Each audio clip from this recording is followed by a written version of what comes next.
Halo anak-anak hebat, berjumpa lagi dalam pembacaan Alkitab secara berurut. Wah, senang sekali kita sudah sampai pada kitab Bilangan pasal 14. Anak-anak, ayatnya cukup panjang, ada 45 ayat. Jangan bosan ya, tetap giat membaca Alkitab.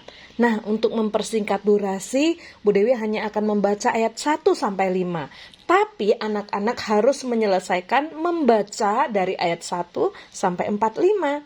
Demikian firman Tuhan. Pemberontakan umat Israel. Lalu segenap umat itu mengeluarkan suara nyaring dan bangsa itu menangis pada malam itu. Semua orang Israel bersungut-sungut kepada Musa dan Harun. Dan segenap umat itu berkata kepada mereka, kalau saja kami mati di tanah Mesir atau di padang gurun ini.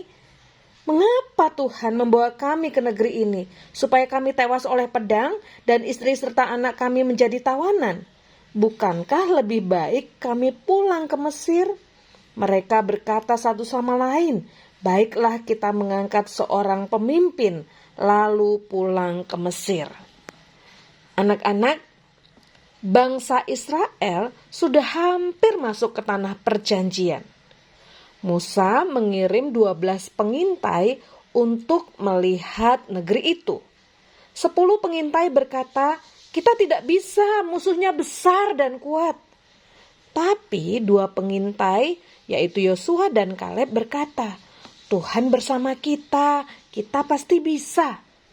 Sayangnya bangsa Israel lebih percaya pada rasa takut daripada kepada Tuhan.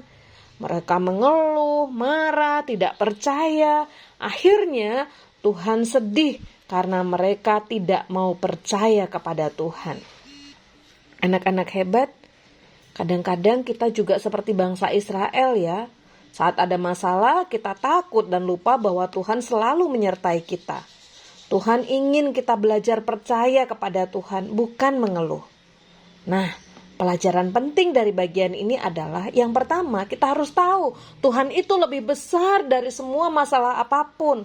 Musuh terlihat besar, tapi Tuhan jauh lebih besar. Yang kedua, takut membuat kita lupa pada janji Tuhan. Kalau kita takut, terus kita jadi tidak ingat kebaikan Tuhan. Yang ketiga, percaya kepada Tuhan itu adalah pilihan Yosua dan Kaleb.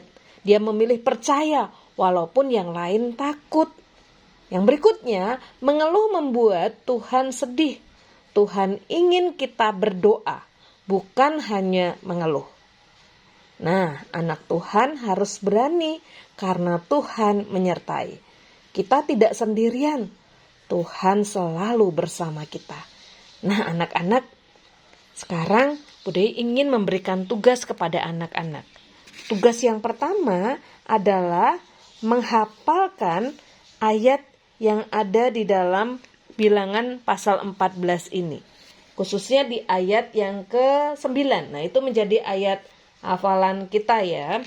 Untuk anak-anak kelas kecil bisa menyebutkan singkat saja, yaitu dengan mengatakan Tuhan menyertai aku. Jadi Tuhan selalu bersama kita kan, Tuhan menyertai kita. Nah, anak-anak kelas besar menghafalkan semua ya dari ayat 9 ini. Nah, anak-anak boleh pilih ayat yang lain kalau memang tidak mau membaca atau menghafal ayat 9. Silahkan pilih yang lain. Nah, tugas yang kedua adalah tadi Bu Dewi menyebutkan dari bagian renungan kita ada berapa ya Bu Dewi menyebut kata takut. Nah, anak-anak silahkan hitung jumlahnya berapa kata takut yang Bu Dewi sebutkan dalam renungan ini. Oke anak-anak hebat, sampai berjumpa lagi dalam pembacaan Alkitab berikutnya. Tuhan Yesus memberkati, bye.